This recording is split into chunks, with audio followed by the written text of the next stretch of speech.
Ça va, vous allez bien? Depuis, depuis la rentrée de septembre, on a pris le temps de développer un peu le livre de l'Ecclésiaste.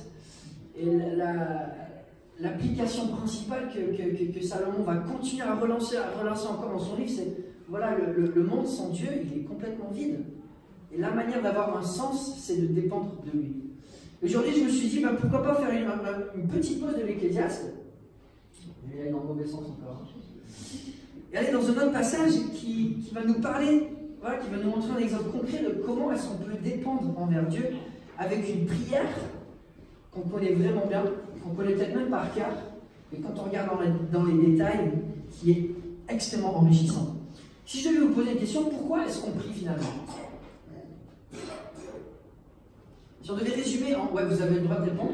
Comme d'habitude, il n'y a pas de réponse idiote, que des réponses potentiellement stupides. Mais non. Voilà, vous pouvez répondre. Pourquoi est-ce que, si on devait résumer en une phrase, pourquoi est-ce qu'on prie? Montrer notre dépendance à Dieu. Montrer notre dépendance à Dieu. Mettre en relation avec Dieu. Tout remettre entre ses mains. Ouais, remettre entre ses mains. Pour lui permettre d'agir sur terre. Ouais, pour lui donner la place. Tout cela, c'est cohérent, c'est biblique. Mais je prendrais même une étape plus loin. Donc, si on devait résumer en une phrase la raison pour laquelle on prie pour connaître Dieu. Parce que finalement, si Dieu n'agit pas, on ne le connaît pas. Si on n'a pas la relation avec Dieu, on ne le connaît pas.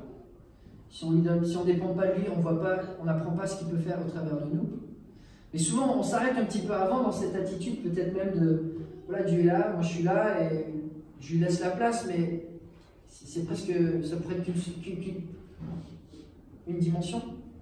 Alors que la Bible nous appelle à prier, pourquoi? Pour connaître Dieu. On ne prie pas juste par obligation spirituelle. Ouais, la Bible dit qu'il faut prier, donc voilà, on prie, c'est spirituel, c'est ce qu'il faut faire. C'est un commandement, voilà, tu pries sans cesse, voilà, tu n'as pas le choix. Je ne sais pas vous si vous sentez la conscience un peu plus légère après une réunion de prière. Vous n'êtes pas les seuls, dans les autres religions c'est la même chose. Alors des fois on prie pour avoir la religion aussi. On prie, puis on est ensemble, puis on amène le dernier scoop de prière. Ouais, je prie pour la tante du cousin du machin qui a un cancer, etc. Et on prie pour avoir leur religion. On prie par pragmatisme. Ouais, on veut que Dieu accomplisse des choses et la Bible nous dit de prier, du coup on prie parce que voilà, il faut qu'on passe par la prière. Du coup on prie parce qu'il faut le faire. Et souvent on a ces prières qu'on fait par apparence, qu'on fait par pragmatisme, qu'on fait par spiritualité, et après on regarde, on se dit mais qu'est-ce qui s'est passé? Est-ce que Dieu a vraiment répondu à mes prières? Alors, des fois quand on attend du pragmatisme, on attend des solutions directes, et on voit que Dieu a répondu, pas répondu, la manière dont on s'attendait, mais pourquoi est-ce qu'on a répondu? Pourquoi on a prié? Quand on essaie d'avoir une bonne image, et souvent ça ne marche pas trop, on se dit finalement ça servait à quoi? Des fois nos proches ne sont pas guéris, des fois on reste dans la souffrance, des fois on prie pour que quelqu'un change, il ne change pas.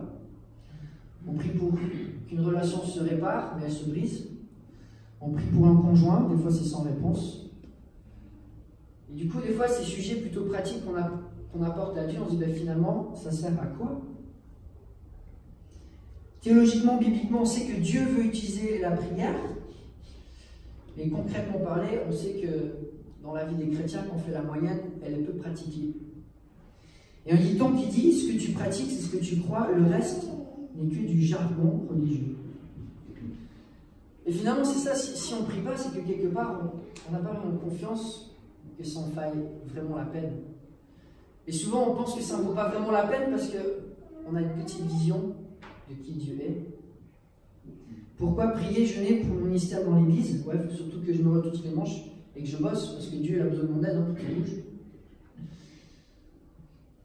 Pratiquement parlant, notre religion, c'est souvent la religion de l'action. On se lève le matin et on passe à l'action.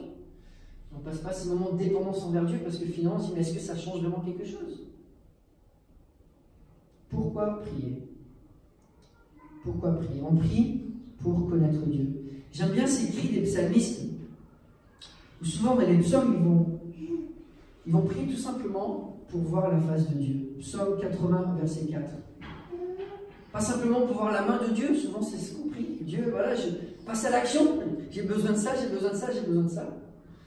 Et là, dans les psaumes, souvent, il y a cette prière où on dit, bon, j'ai juste envie d'être avec toi, de te voir et d'apprendre à te connaître. Psaume 80, verset 4. Ô Dieu, relève-nous, fais briller ton visage, et nous serons sauvés. Tout ce qu'il a besoin, le psalmiste, pour être sauvé, c'est de voir Dieu, d'être avec Dieu. Psaume 89, 15 et 16. La justice et le droit forment la base de ton trône, la bonté et la vérité sont devant toi. Heureux le peuple qui sait t'acclamer, il marche à ta lumière éternelle. Encore dans le psaume 119, verset 135. Fais briller ton visage sur ton serviteur et enseigne-moi tes prescriptions. Cette idée d'être dans la présence de Dieu, de contempler Dieu, de passer du temps avec lui, puis d'apprendre à le connaître.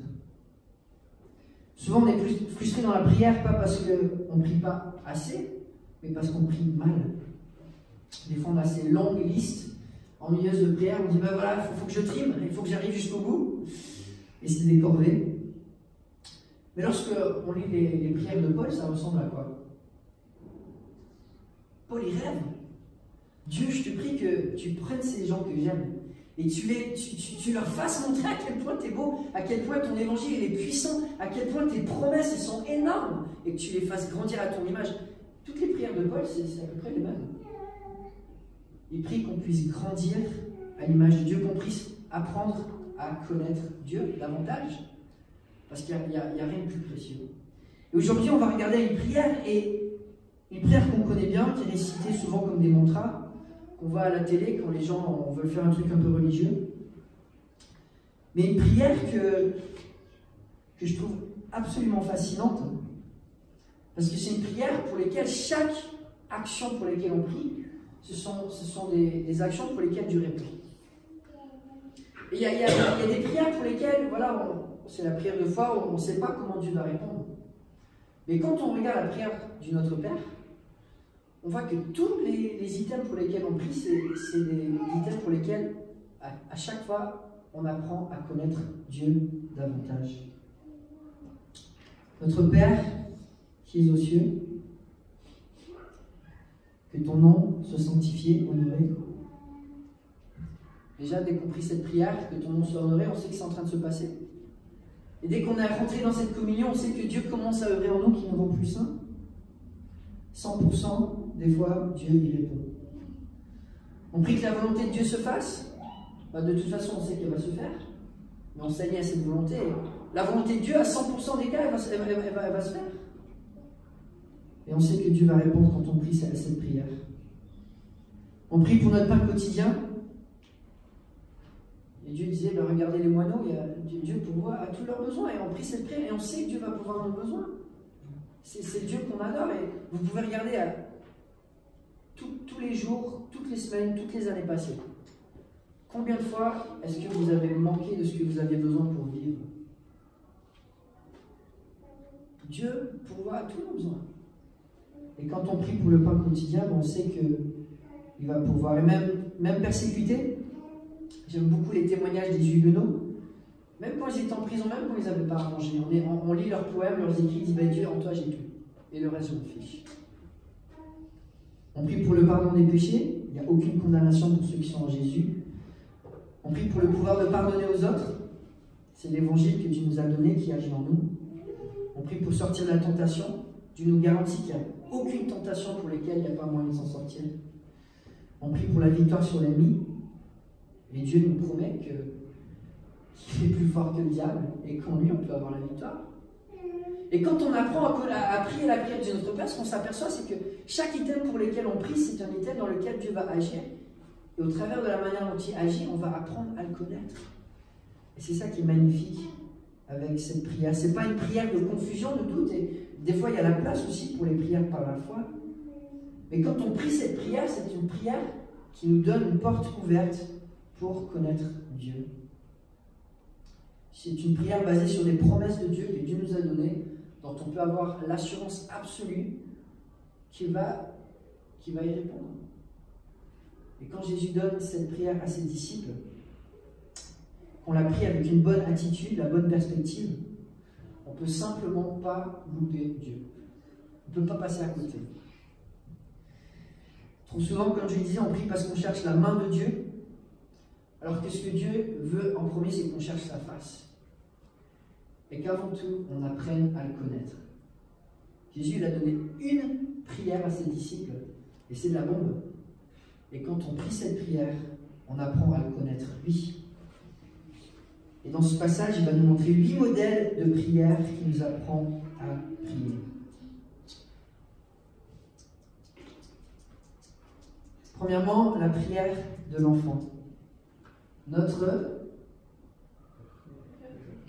Père. Et c'est vrai que voilà, on étudie le religion du monde, Dieu est toujours distant, c'est vague, comment est-ce que tu définis un esprit, comment est-ce que c'est abstrait.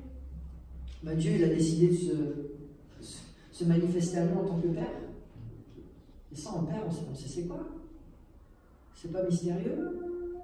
En Père, on peut apprendre à connaître c'est quoi un Père. C'est intime. Il y a un vrai attachement, un lien familial qui est extrêmement fort. Il y a la confiance. Quand notre fils Timothée il a appris à parler, il avait son propre langage. À 1 an et demi, quand il voulait un câlin, il disait maman. Quand il voulait sortir du lit, il disait papa. Et peu importe si c'était maman ou papa, s'il voyait sa mère, il voulait sortir du lit, il disait papa, papa. S'il voulait un câlin, il disait maman, maman. Et j'aime bien quand Jésus prie, il dit Abba, papa. Et des fois, juste cette parole, ben, ça dit tellement dans le langage de Jésus. Avec une profondeur, d'une relation, un cri de cœur, tout simplement quand tu connais ton Père. Tu as juste besoin de dire papa. Et déjà, tu as le cœur qui est apaisé. Parce que tu sais à qui tu as affaire. Quelqu'un qui prend soin de tes besoins. Quelqu'un qui est là pour toi. Quelqu'un qui t'aime. Quelqu'un qui sera toujours attaché à toi. Un des hommes qui m'a le plus influencé dans ma vie de prière, c'était un de mes profs à la faculté. Et ce prof, il a grandi en Chine. Et à l'âge de 8 ans, il a vu son frère battu à mort parce qu'ils avaient une Bible dans la maison. À 8 ans, il a vu ses parents enlevés dans des camps. Il a grandi seul et puis avec ses grands-parents. Et il me disait que dès l'âge de 8 ans, il a appris à mettre sa confiance en Dieu. Et il a appris à connaître Dieu par la prière.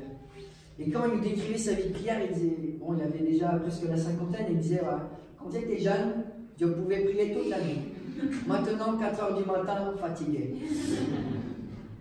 Mais il nous disait souvent, les gens ne prient pas parce qu'ils n'ont pas goûté à quel point le Seigneur est bon. Ça m'a marqué. On ne prie pas parce qu'on n'a pas goûté à quel point Dieu est bon. Et là, cet homme, il a tout perdu, il a perdu sa famille, et pourtant, en faisant confiance en Dieu, il a tellement appris de Dieu. Et quand on s'approche de Dieu, on apprend à connaître un Père qui est bon. Et plus on connaît ce Père qui est bon, ben, plus on a envie de prier. Deuxièmement, Jésus nous appelle à prier la prière de l'adorateur. Notre Père qui est aux cieux, que la sainteté de ton nom soit respectée. Que ton nom soit sanctifié. Le mot sanctification, ce n'est pas un mot qui est dans le langage courant. C'est un mot qui fait peur, un mot qui est long. Et puis même le mot sainteté, ce n'est pas très populaire. Il y a une connotation extrêmement lourde, extrêmement négative, même dans les cercles chrétiens. La discipline de la sainteté, c'est dur. Être saint, bon, c'est être séparé. On pense à Israël qui ne pouvait pas toucher la montagne sainte de peur d'être mort. On pense au temple où il y avait des endroits où on ne pouvait pas aller. Le grand sacrificateur pouvait aller une seule fois par an dans le lieu très saint pour être avec Dieu. Et on pense souvent à sa sainteté comme quelque chose qui est tellement distant. Et pourtant, Jésus, quand il s'adresse à son peuple, il va leur dire « Soyez saints, car je suis saint ». En Lévitique 19, dans le même chapitre dans lequel il va dire « Tu aimeras ton prochain comme toi-même ». Dans le même chapitre où il va parler de la relation qu'il a envie d'avoir avec son peuple, vous êtes saint, pourquoi? Parce que moi je suis saint, et s'il n'y a pas ça, il n'y a pas de relation. Il n'y a pas de relation, et Dieu il a constamment envie de nous donner, d'aller vers nous, de nous bénir. Et lui, il est pleinement investi envers nous, mais si nous, on n'est pas tourné vers lui avec une sainteté qui le reflète, on ne peut pas.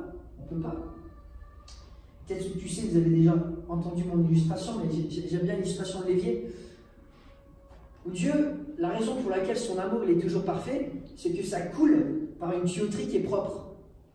Dieu, il est saint, il n'y a pas de corruption, il n'y a pas de saleté. Quand Dieu, il aime à fond.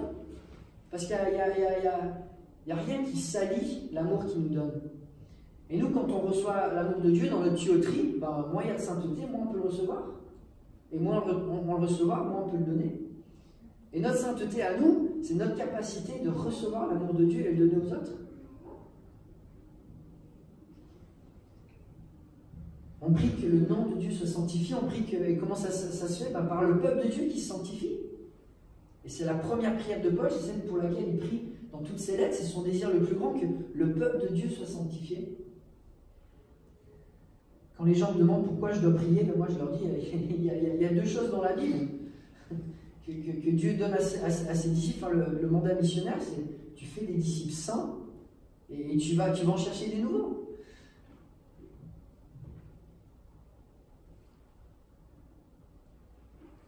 J'ai commencé à prier pour la sainteté de mes frangins quand j'étais adolescent. Et ça m'a bluffé comment Dieu il a agi juste en 2 ans. On était tous un petit peu, enfin peut-être vous avez connu ça, quand on est en fin d'adolescence, puis on se cherche un petit peu dans notre voie chrétienne. Puis on n'était pas éloignés de l'église, mais on était peu, enfin quelques-uns plus que d'autres, mais on était tous voilà, en train de chercher nos voies. J'ai commencé voilà, à prier pour ma famille, un par un. Et un par un, Dieu a commencé à saisir les cœurs et c'était tellement beau à voir. Dans ces 2 premières années où j'ai commencé à prier, j'ai un frère qui s'est engagé dans le ministère, un autre qui s'est converti, un autre qui a aussi commencé à prendre des grandes responsabilités dans l'église. Et petit à petit, j'ai vu des vies transformées autour de moi.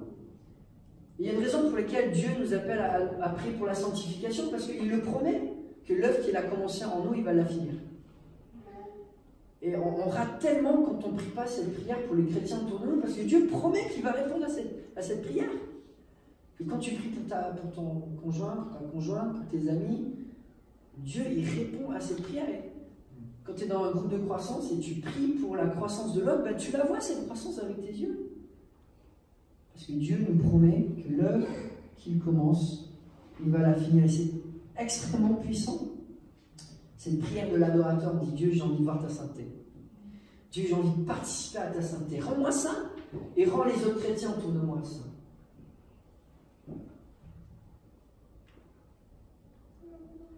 Oswald Chambers disait la prière n'est pas ce qui nous prépare pour des œuvres merveilleuses, la prière est l'œuvre merveilleuse. Et quand on est dans cette relation avec Dieu, où on nourrit notre sainteté personnelle, on nourrit notre relation avec lui, et on demande à Dieu de faire ce que lui peut faire que nous on ne peut pas faire. Ça c'est déjà l'œuvre la plus grande. Et moi je me dis souvent, la plus grande œuvre d'amour que je peux faire pour quelqu'un, c'est prier que Dieu l'aime et que Dieu manifeste son amour pour lui. Parce que moi je peux aimer quelqu'un, mais Dieu peut l'aimer de manière tellement plus riche. Et on bénit tellement plus les gens autour de nous quand on prie pour eux, que Dieu agit dans leur vie, plutôt qu'essayer de, par nos propres mains, apporter leur bonheur.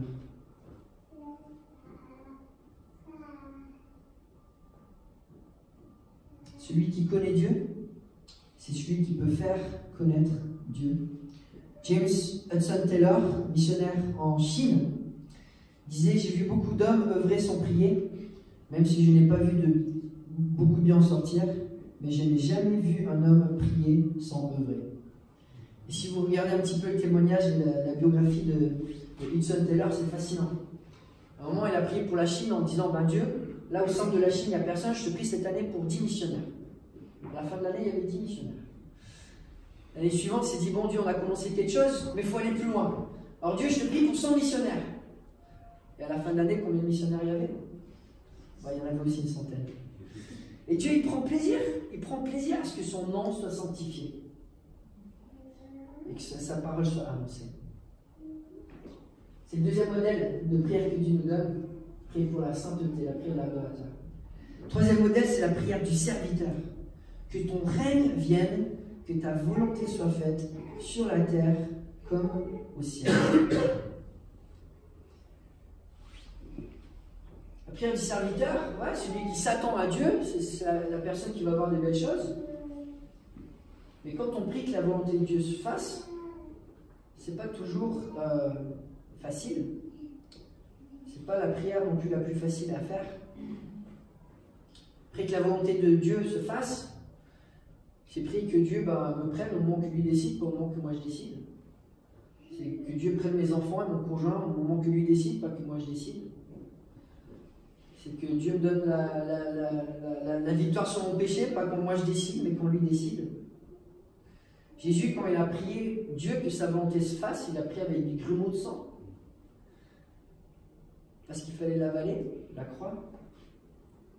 Quand on prie pour la volonté de Dieu, on prie que Dieu agisse selon sa volonté, même si ce n'est pas ce qu'on s'attend. Prier pour la volonté de Dieu, ça veut peut-être dire que vous ne serez jamais de pop star, que vous ne serez jamais millionnaire, que vous ne serez peut-être jamais aussi populaire, même dans l'église, ou dans l'expression de vos dons. Le serviteur, c'est celui qui réalise que même si la volonté du maître la dépasse, ça en vaut quand même la peine, il va obéir, il va suivre et faire confiance.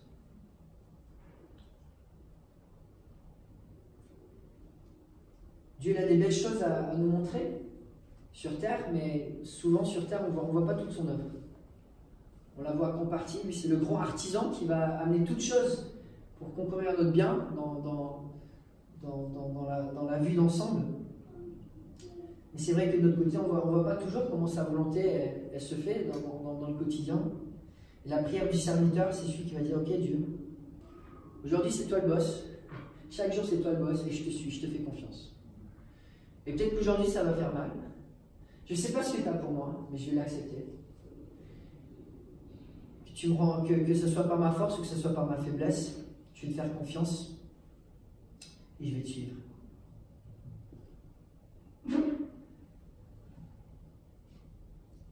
Moody, l'évangéliste du 19e siècle, s'était dit, bon, je veux servir Dieu par ma vie. Il a pris deux résolutions. C'est premièrement, j'ai juste envie de sauver 1 million d'âmes de l'enfer. Donc il s'est mis à prier que Dieu ferait ça. Je lui ai dit, bon, ça c'est ma grande vision, mais de manière quotidienne, il s'est mis à prier Dieu, donne-moi la force que chaque jour, j'annonce l'évangile avant de me coucher. Et à la fin de sa vie, on raconte que Moody aurait prêché l'évangile à plus de 100 millions de personnes. Simplement dire, ok Dieu, dans ma vie complète, c'est toi le maître et donne-moi de rêver en grand. Mais chaque jour, je vais être ton serviteur. Et je vais prendre des décisions, je vais mettre ma volonté au service de ta volonté pour que chaque jour, je puisse te laisser agir au travers de moi. Et quand on soumet notre volonté à la volonté de Dieu, il y a des belles choses qui se mettent en place. C'est la prière du serviteur. Le modèle que Dieu nous donne, c'est la prière du mendiant. Donne-nous aujourd'hui notre pain quotidien. Le mendiant, c'est celui qui sait qu'il n'a rien sans Dieu. C'est celui qui sait qu'il n'a rien à offrir en retour. C'est celui qui dépend de la grâce au quotidien en disant, ben voilà, aujourd'hui encore, je suis vide. Je suis en quête de bonheur. Je suis en quête de sens dans ma vie. Je suis en quête de satisfaction. Je suis en quête d'une vie abondante. Et sans toi, je ne peux pas l'avoir. Alors je viens vers toi pour être rassasié. En église de maison, chez nous, on étudie en hébreu et ça m'a marqué cette image où Dieu nous invite à venir avec assurance au trône de quoi? Au trône de grâce. Et c'est fascinant que Dieu, il a appelé son trône, l'endroit où il s'assoit, le trône de la grâce. Dieu, il a envie qu'on vienne vers lui pour trouver l'abondance, pour trouver la grâce, pour trouver la richesse spirituelle. Je me souviens, il y a quelques années, j'étais venu en tournée avec des Amerlocs, et comme ils ne parlaient pas le français, on s'était dit, bon, c'était des jeunes de mon école biblique, on va faire de la musique, puis on va voir où ça va.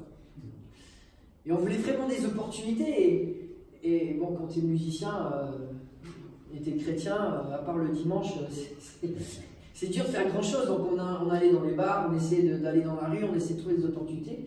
Puis un jour, on n'avait vraiment rien. Et on s'est dit, ok, bon, on va juste prendre la journée, on va jeûner, on va prier, on va voir ce qui se passe. Dieu, on veut te servir, on mendie ce pain spirituel, on mendie de te voir à l'œuvre. Fais quelque chose. On a pris la journée à prier, puis le soir, on a reçu un coup de fil de France Radio pour mon père qui voulait avoir un musicien pour chanter live. Et du coup, on est allé, on a chanté l'évangile pour des centaines de milliers de personnes.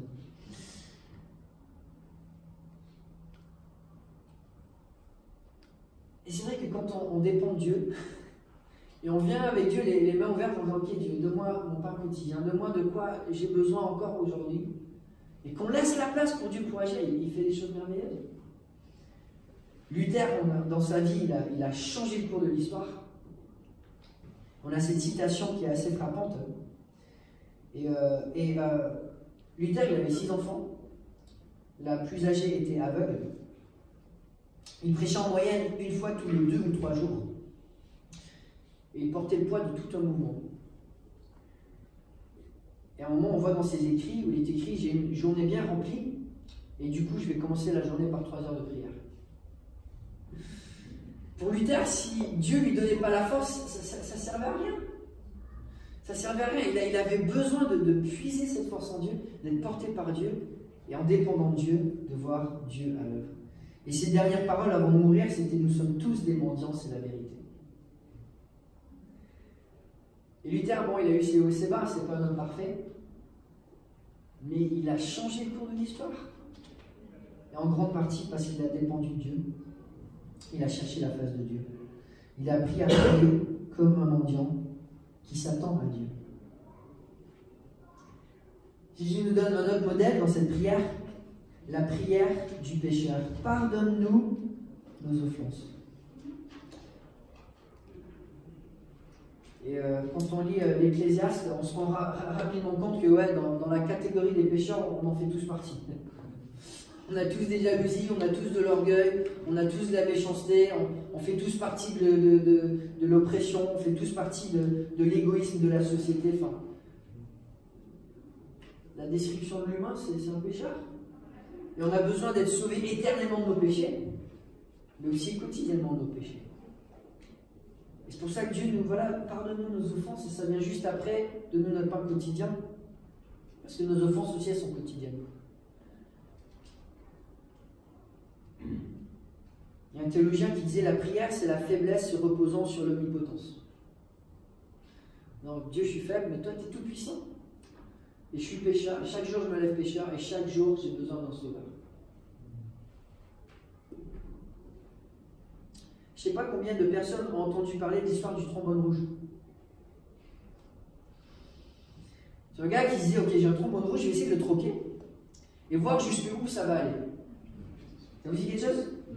On a commencé à troquer, je ne sais pas quoi, c'est un stylo, après un petit jouet, enfin, de plus en plus, et à la fin, le gars s'est acheté une maison. Il s'est acheté une maison en commençant par un trombone rouge. Parce qu'il a fait du troc. Et la prière du pécheur, c'est le gars qui fait « Ok Dieu, je vais faire du troc. J'arrive avec mon péché, et toi tu me donnes ta puissance. » C'est de la folie quand même. C'est absolument de la folie. Et pourtant on arrive avec notre petit trombone rouge, et Dieu il nous donne son omnipotence. Il donne la puissance absolue du Sauveur qui veut agir en nous. Ce qui me frappe dans la Bible, c'est que quand on étudie le caractère de Dieu, tout ce qui ressort de Dieu, c'est quoi? C'est le Dieu des pécheurs. Les attributs de Dieu, c'est quoi? Dites-les-moi. Quand Dieu se révèle, il est quoi? Il est dans la colère, pourquoi? Parce qu'on est pécheurs. C'est un Dieu de grâce, pourquoi? Parce qu'on est pécheurs. Quels sont les autres attributs? Il est patient, pourquoi? Parce qu'on est pécheur. Quoi d'autre? Il est doux. Pourquoi? Parce qu'on en a besoin. Quoi d'autre? Glorieux. Il est glorieux. Sinon on n'est pas. il est fidèle, et on en a besoin. Parce que si ça dépendait de nous, on n'y arriverait pas. On a besoin de quelqu'un qui va nous tenir sur la durée. La manière dont Dieu s'est révélé à l'humanité, c'est en réponse, après la chute de l'homme, à notre péché. Et comme je le disais, le trône de Dieu, c'est un trône de grâce. Et Dieu nous appelle à venir en tant que pécheurs. Et tous les jours à simplement dire, ok, pardonne-nous nos offenses, littéralement nos dettes. Et de nos jours, on ne parle pas trop de dettes parce qu'on a des cartes de crédit, les dettes on peut les empiler, les pays ils ont plein de dettes, c'est pas très grave. Mais dans l'Antiquité, tu faisais quoi quand tu avais des dettes que tu ne pouvais pas payer? Qu'est-ce qu'il y a? Tu vas en prison. Et la majorité des gens qui étaient en prison à l'époque de Jésus, c'est parce qu'ils avaient des dettes à payer. Et le langage des offenses, des dettes, c'était parlant. Parce que tu étais coincé. Quand tu as des dettes que tu peux pas rembourser, bah tu peux plus continuer. Et le péché, c'est pareil. Quand on est criblé de péché, on sait dans notre vie, dans notre conscience, on ne peut pas continuer. Et Dieu nous dit, je suis Dieu des pécheurs. Et à chaque moment, bah, j'ai envie que tu viennes vers moi et que tu trouves en moi le vrai foi et que tu ne laisses pas Satan te laisser dans cette zone où tu baisses les bras, où tu restes découragé, mais que tu te relèves le plus vite possible en sachant que voilà, je suis là pour toi et je vais te porter. Moi, je vous encourage, voilà, les domaines de la vie où vous luttez le plus, ben, peut-être d'en faire un sujet de prière quotidien, de dire, ok Dieu, moi je lutte avec l'orgueil, ou je lutte avec l'égoïsme, ou avec l'impureté, ou avec quoi que ce soit, et d'en faire un cheval de bataille, et dire, Dieu, ok, je me présente devant toi, et j'ai besoin de ta force, et je viens devant ton trône de grâce, et donne-moi la puissance que moi je ne peux pas avoir tout seul. Notre modèle que Dieu nous donne, la prière du bienfaiteur. Comme nous aussi, nous pardonnons à ceux qui nous ont offensés. Et ça résonne avec ce que Daniel et Jessie me remplissent la tête depuis qu'on se rencontre. C'est qu'on veut être une église où on vit l'évangile. Et si on a reçu la grâce de Dieu, on doit vivre une vie d'église où on reflète ça. Si on a reçu le pardon de Dieu, on doit être une vie d'église où au quotidien, on reflète ce pardon. Si on a reçu toute la bonté de Dieu et toutes les richesses spirituelles de Dieu, ben, au travers de cet évangile, ben, on veut aussi le partager aux autres. Et le cœur qui s'endurcit et qui n'est pas capable de refléter l'évangile, c'est le cœur qui ne va pas pouvoir servir Dieu. Et les versets d'après, ben, c'est si vous ne pardonnez pas, Dieu ne vous pardonnera pas aussi. Là, enfin, positionnellement, la Bible nous dit qu'une fois qu'on est pardonné, c'est pour la vie éternelle. Mais relationnellement, si on s'endurcit à l'évangile, on devient coincé. Comment est-ce qu'on peut être rempli du Saint-Esprit quand nous-mêmes on rejette l'œuvre de Dieu de l'évangile? Quand on refuse de montrer l'évangile aux autres, ben, on bloque notre relation avec Dieu. Et la prière du bienfaiteur, c'est la prière de celui qui dit, voilà, j'ai envie de vivre au quotidien l'évangile et de projeter l'évangile aux autres que moi je l'ai reçu. Et Jacques disait, quand vous arrivez dans l'église et voilà, vous traitez le riche mieux que le pauvre, c'est du favoritisme, c'est le contraire de l'évangile. L'évangile, c'est que Dieu nous a accueillis alors qu'on était des pécheurs.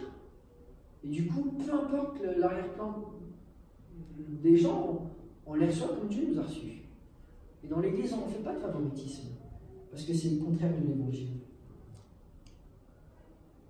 La prière du bienfaiteur, c'est celui qui reproduit le fruit de l'évangile sur son entourage. Comme on a été pardonné, on pardonne en retour. Un de mes amis missionnaires qui faisait de la relation d'aide, il me disait 80% des cas de relation d'aide, c'est des gens qui n'ont pas pardonné. 80% des cas, des couples où ça ne marche pas, des situations d'église où ça ne marche pas, des relations amicales où ça ne marche pas, c'est parce qu'il y a une personne qui ne pardonne pas, qui a de l'amertume, qui ne vit plus l'évangile. Oswald Chambers disait Dieu ne nous donne pas du discernement pour que nous puissions critiquer, mais pour que nous puissions intercéder. C'est tellement facile de critiquer, de dire ouais, bah ça on pourrait faire autrement, celui-là il n'est pas bon, celui-là il est faible dans ce domaine-là, plutôt que prier les uns pour les autres. Et on sait, enfin, Daniel, d'ici et moi, on n'est pas parfaits, hein. Il y en a plus que d'autres, ils me sont visés, mais voilà, si vous voyez des choses en nous qui ne sont pas mûres, qui ne sont pas bien, priez pour nous, et que Dieu nous porte, que Dieu nous rende d'avoir encore plus l'amour pour lequel il nous appelle, et dans notre église, ben voilà, quoi. Plus on va avoir des responsabilités chacun, plus on va faire grandir des ministères, et plus on va être voilà, confronté à des situations où nos faiblesses vont émerger. Bah, prions les uns pour les autres, que Dieu nous soutienne, plutôt que s'écraser et faire le contraire de l'évangile.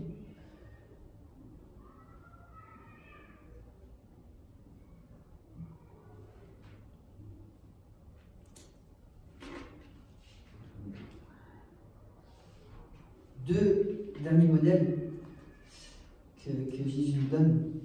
La prière du combattant. Ne nous expose pas à la tentation. Ne nous expose pas à la tentation. Quand je pense à la tentation, je pense toujours à Moïse. L'homme le plus humble de sa génération nous dit non. Le plus humble. Et le gars, il avait une foi, il avait une ferveur, il avait une endurance, il avait une humilité, une persévérance. Il était même allé jusqu'à dire, Dieu, je préfère que tu m'effaces du livre plutôt que tu ne sauves pas ce peuple, parce qu'ils ont tellement besoin de ton aide. Et des fois, il pouvait avoir des prières qui sont tellement pieuses et tellement belles. Et puis on voit d'autres jours où Moïse, il a chuté. Et le fait est que la tentation, c'est un combat quotidien. Et Dieu nous appelle à avoir cette lutte quotidienne, à prier que Dieu nous préserve de la tentation. On vit dans un monde où non seulement on a notre propre convoitise, on va dire Jacques, qui nous pousse à pécher, mais à chaque fois qu'on est dans un moment de faiblesse, Satan va aussi en profiter. On vit dans un combat spirituel. Et John Piper disait, on ne comprend pas ce qu'est la prière sans comprendre premièrement que nous sommes en guerre. Satan, il a un désir, c'est de nous faire perdre ses relations avec Dieu. C'est qu'on ait une vision mensongère de qui est Dieu, qu'on ne comprenne pas à quel point il est beau, à quel point il est grand, à quel point il est puissant, à quel point prier fait vraiment la différence, à quel point Dieu peut vraiment nous aider là où on est faible. Et le combattant, c'est celui qui apprend à connaître Dieu par la délivrance de l'esclavage de Satan et du péché. Enfin, plus, c'est ce qu'on voit. Quand Moïse prie à Dieu, montre-moi ta gloire, c'est juste après le veau d'or. Le peuple a fait un veau d'or. Et Dieu leur dit, ben voilà, je suis Dieu des pécheurs, je renouvelle mon alliance. Et je vais être là avec vous. Dieu nous appelle à combattre. Bon, on va chuter, mais on revient vers lui, on renouvelle notre relation avec lui, on continue de combattre. Et puis finalement, la prière du victorieux. Mais délivre-nous du mal. La prière du victorieux, c'est celui qui fait confiance en Dieu, qui est sans crainte, qui anticipe sa joie parce qu'il connaît son Dieu. Et qui sait que Dieu va délivrer. Et qui sait que, même si ça ne va pas être facile dans l'église, on va avancer et on va avoir des belles choses. Même si ça ne va pas être facile dans ma vie de famille, je vais avancer, je vais faire confiance et je vais avoir de belles choses. Même si ça ne va pas être facile dans ma lutte personnelle avec ce qui est difficile, dans mon travail, je vais persévérer et je sais qu'avec Dieu, je vais connaître sa délivrance. Jésus, quand il est venu sur terre, il s'est donné le prénom Jésus, et ça veut dire quoi Jésus? Plus fort? Dieu sauve. C'est son prénom, Dieu sauve. Sa spécialité à Dieu, c'est de sauver. Il est venu pour ça. Pas simplement une fois pour toutes, mais tous les jours, Dieu est là pour nous sauver.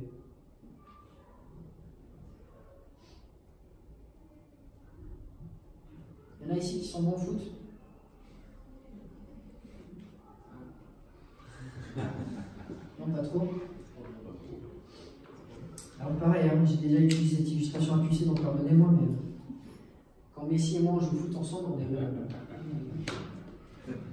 est Et Messi à moi, à 2 contre 2, là, je pense qu'on gagne. Les doigts dans le nez. Hein. Et des fois, on oublie qu'on est en équipe avec Dieu. Et qu'on est dans l'équipe du gagnant. Il y a une citation qui, à chaque fois que je la lis, ça me pousse vers l'avant. C'est Robert McCheyne qui disait « Si je pouvais entendre Jésus prier pour moi dans la salle à côté, je ne crèverais pas même 1 million d'ennemis. Mais la distance ne change rien, il prie pour moi. » Vous sentirez comment l'église de Croix-Rousse, à chaque fois qu'on se réunissait, on savait que derrière, il y a Jésus qui prie pour nous. On serait boosté? Quelles seraient nos attentes pour cette église? Quelles seraient nos attentes pour notre vie chrétienne? Et là, peut-être qu'on ne peut pas le voir à côté, mais Jésus, là, en ce moment, là, il est en train de prier pour nous. Et on s'attend à quoi?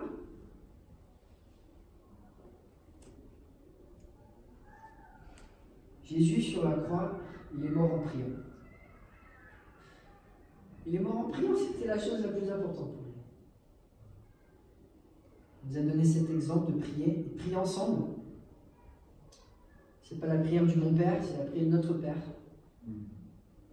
Ensemble, quand on prie cette prière de dépendance, la prière de l'adorateur, la prière intime du Fils, de l'enfant, de la fille, la prière du mendiant, la prière du bienfaiteur, la prière du pécheur, la prière du combattant. Quand on prie ces prières, on voit Dieu agir. Dieu a envie de se faire connaître à nous par la prière. Est-ce qu'on va rester des chrétiens, comme disait l'Épître aux Hébreux, qui boivent du lait toute notre vie? Ou est-ce qu'on a envie de goûter à la viande de la prière et de voir ce que Dieu va en faire? Prions ensemble.